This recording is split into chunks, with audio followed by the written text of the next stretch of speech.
step. The wolf launched himself across the space between me and the vampire, fangs aiming for the jugular.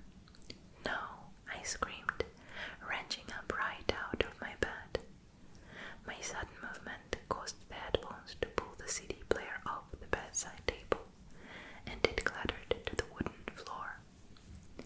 My light was still on, and I was sitting fully dressed on the bed, with my shoes on. I glanced, disoriented, at the clock on my dresser. It was 5:30 in the morning. I groaned, fell back, and rolled over onto my face, kicking off my boots.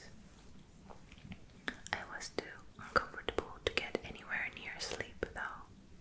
I rolled back over and unbuttoned my jeans, yanking them off awkwardly as I tried to stay horizontal. I could feel the braid in my hair and uncomfortable ridge along the back of my skull. I turned onto my side and ripped the rubber band out, quickly combing through the plates with my fingers. I pulled the pillow back over my ears. It was all no use, of course. My subconscious had dragged up exactly the images I'd been trying so desperately to avoid. I was going to have to face them now. I sat up, and my head spun for a minute as the blood floated downward. First things first, I thought to myself, happy to put it off as long as possible. I grabbed my bathroom bag. The shower didn't last nearly as long as I hoped it would, though. Even taking the time to blow dry my hair, I was soon out of things to do in the bathroom. Wrapped in a towel, I crossed back to my room. I couldn't tell if Charlie was still asleep or if he had already left. I went to look out my window, and the cruiser was gone, fishing again. I dressed slowly in my most comfy sweats, and then made my bed, something I never did. I couldn't put it off any longer. I went to my desk and switched on my old computer. I hated using the internet here. My modem was sadly outdated, my free service substandard. Just dialing up took so long that I decided to go get myself a bowl of cereal while I waited. I ate slowly, chewing each bite with care. When I was done, I washed the bowl and spoon, dried them, and put them away. My feet dragged as I climbed the stairs. I went to my CD player first, picking it up off the floor and placing it precisely in the center of the table. I pulled out the headphones and put them away in the desk drawer. Then I turned the same CD on, turning it down to the point where it was background noise. With another sigh, I turned to my computer. Naturally, the screen was covered in pop-up ads. I sat in my hard folding chair and began closing all the little windows. Eventually, I made it to my favorite search engine. I shut down a few more pop-ups and then typed in one word: vampire. It took an infuriatingly long time, of course. When the results came up, there was a lot to sift through. Everything from movies and TV shows to role-playing, games, underground metal, and gothic cosmetic companies. Then I found a promising site: vampires from A to Z. I waited impatiently for it to load, quickly clicking closed each ad that flashed across the screen. Finally, the screen was finished. Simple white background with black text, academic looking. Two quotes greeted me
lost, there was only one brief sentence.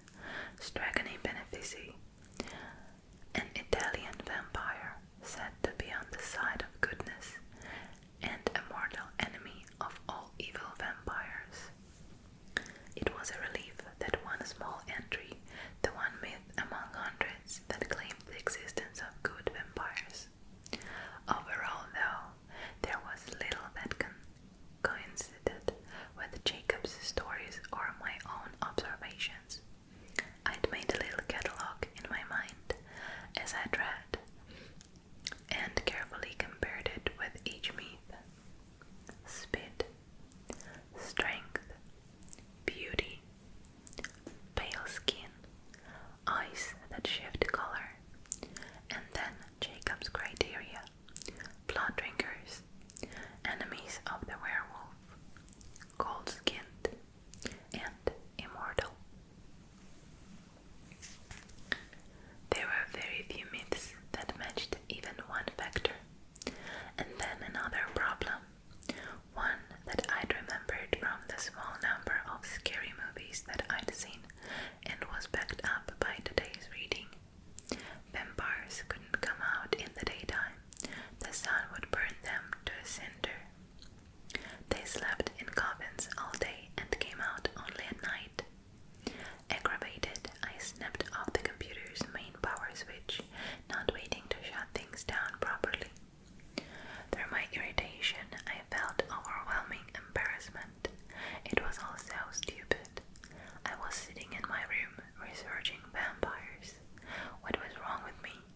I decided that most of the blame belonged on the doorstep of the town of Porks, and the entire southern Olympic Peninsula for that matter. I had to get out of the house, but there was nowhere I wanted to go that didn't involve a 3-day drive. I pulled on my boots anyway, unclear where I was headed, and went downstairs. I shrugged into my raincoat without checking the weather and stumped out the door. It was overcast, but not raining yet. I ignored my truck and started east on foot, angling across Charlie's yard toward the ever-encroaching forest. It didn't take long till I was deep enough for the house and the road to be invisible, for the only sound to be the squish of the damp earth under my feet and the sudden cries of the chase. There was a thin ribbon of a trail that led through the forest here, or I wouldn't risk wandering on my own like this. My sense of direction was hopeless. I could get lost in much less helpful surroundings. The trail wound deeper and deeper into the forest, mostly east as far as I could tell. It snagged around the Sitka spruces and the hemlocks, the yews and the maples. I only vaguely knew the names of the trees around me, and all I knew was due to Charlie pointing them out to me from the cruiser window in earlier days. There were many I didn't know, and others I couldn't be sure about because they were so covered in green parasites. I followed the trail as long as my anger at myself pushed me forward. As that started to ebb, I slowed. A few drops of moisture trickled down from the canopy above me. But I couldn't be certain if it was beginning to rain or if it was simply pools left over from yesterday, held high in the leaves above me, slowly dripping their way back to the earth. A recently fallen tree. I knew it was recent because it wasn't entirely carpeted in moss. Rested against the trunk of one of her sisters, creating a sheltered little bench just a few safe feet off the trail. I stepped over the ferns and sat carefully, making sure my jacket was between the damp seat and my clothes, wherever they touched, and leaned my hooded head back against the living tree.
decide if it was possible that what Jacob had said about the Cullens could be true. Immediately, my mind responded with a resounding negative. It was silly and morbid to entertain such ridiculous notions. But what then? I asked myself. There was no rational explanation for how I was alive at this moment. I listed again in my head the things I'd observed myself: the impossible speed and strength, the eye color shifting from black to gold and back again, the inhuman beauty, the pale, frigid skin, and more small things that registered slowly how they never seemed to eat, the disturbing grace with which they moved, and the way B sometimes spoke with unfamiliar cadences and phrases that better fit the style of a turn-of-the-century novel than that of a 21st century classroom. He had skipped class the day we'd done blood typing. He hadn't said no. He hadn't said no to the beach trip till he heard where we were going. He seemed to know what everyone around him was thinking, except me. He had told me he was the villain, dangerous. Could the Cullens be vampires? Well, they were something outside the possibility of rational justification was taking place in front of my incredulous eyes. Whether it be Jacob's cold ones or my own superhero theory, Edward Cullen was not human. He was something more. So then, maybe, that would have to be my answer for now. And then the most important question of all: what was I going to do if it was true? If Edward was a vampire? I could hardly make myself think the words. Then what should I do? Involving someone else was definitely out. I couldn't even believe myself. Anyone I told would have me committed. Only two options:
realized that the school had become populated while I'd been sitting here.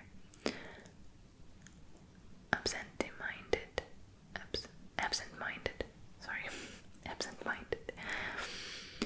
Everyone was in t-shirts, some even in shorts, though the temperature couldn't be over 60. Mike was coming toward me in hockey shorts and a striped rugby shirt, waving. "Hey Mike," I called, waving back, unable to be half-hearted on a morning like this. He came to sit by me, the tidy spikes of his hair shining golden in the light, his grin stretching across his face. He was so delighted to see me, I couldn't help but feel gratified. "I never noticed before your hair has red in it," he commented, catching between his fingers a strand that was fluttering in the light breeze, only in the sun. I became just a little uncomfortable as he tucked the lock behind my ear. "Great day, isn't it?" "My kind of day," I agreed. "What did he do yesterday?" His tone was just a bit too proprietary.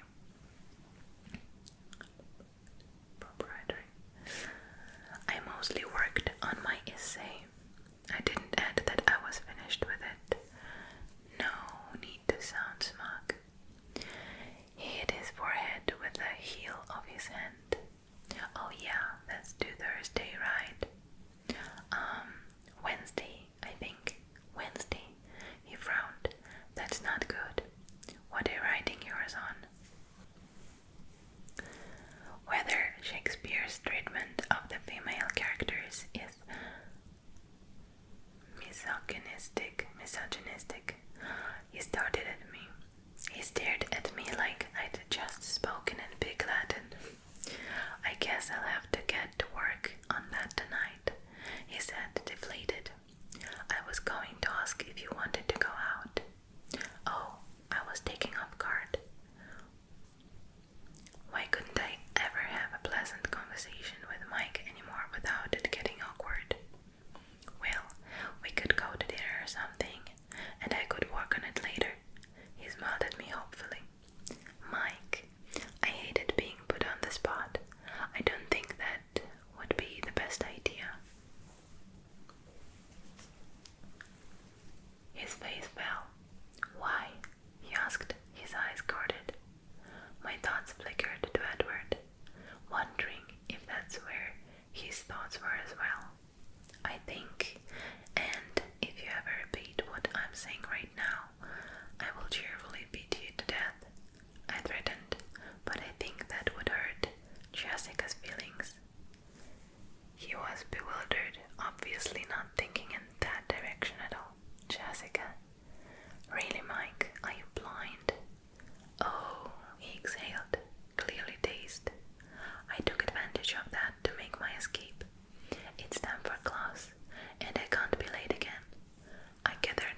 was nothing to do there.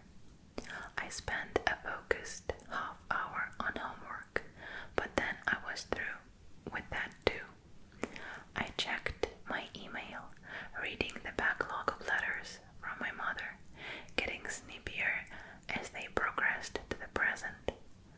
I sighed and typed a quick response. Mom, sorry, I've been out. I went to the beach with some friends and I had to write a paper. My excuses were fairly pathetic, so I gave up on that. It's sunny outside today. I know, I'm shocked too, so I'm going to go outside and soak up as much vitamin D as I can. I love you, Bella.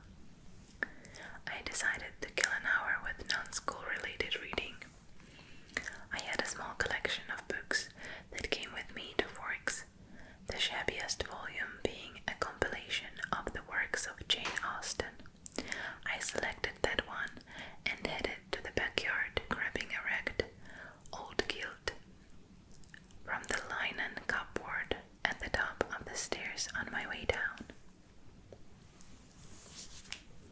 Outside in Charlie's small square yard, I folded the kilt in half and laid it out of the reach of the trees' shadows on the thick lawn that would always be slightly wet, no matter how long the sun shone. I lay on my stomach, crossing my ankles in the air, flipping through the different novels in the book, trying to decide which would occupy my mind the most thoroughly. My favorites were Pride and Prejudice and Sense and Sensibility. I'd read the first most recently, so I started into Sense and Sensibility, only to remember after I began 3 that the hero of the story happened to be named Edward. Angrily, I turned to Mansfield Park, but the hero of that piece was named Edmund, and that was just too close. Weren't there any other names available in the late 18th century? I snapped the book shut, annoyed, and rolled over onto my back. I pushed my sleeves up as high as they would go and closed my eyes. I would think of nothing but the warmth on my skin, I told myself severely. The breeze was still light, but it blew tendrils of my hair around my face, and that tickled a bit. I pulled all my hair over my head, letting it fan out on the kilt above me, and focused again on the heat that touched my eyelids, my cheekbones, my nose, my lips, my forearms, my neck, soaked through my light shirt. The next thing I was conscious of was the sound of Charlie's cruiser turning in onto the bricks of the driveway. I sat up in surprise, realizing the light was gone behind the trees, and I had fallen asleep.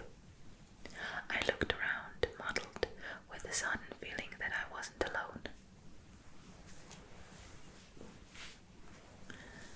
Charlie, I asked, but I could hear his door slamming in front of the house.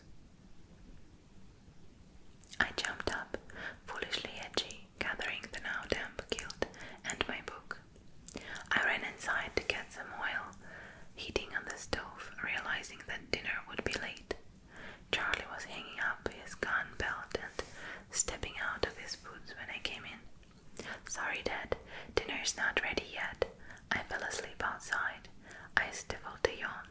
Don't worry about it, he said. I wanted to catch the score on the game anyway. I watched TV with Charlie after dinner for something to do. There wasn't anything on I wanted to watch, but he knew I didn't like baseball, so he turned it to some mindless sitcom that neither of us enjoyed. He seemed happy, though, to be doing something together, and it felt good, despite my depression, to make him happy. Dad, I said during a commercial, Jessica and Angela are going to look at dresses for the dance tomorrow night in Port Angeles, and they wanted me to help them choose. Do you mind if I go with them?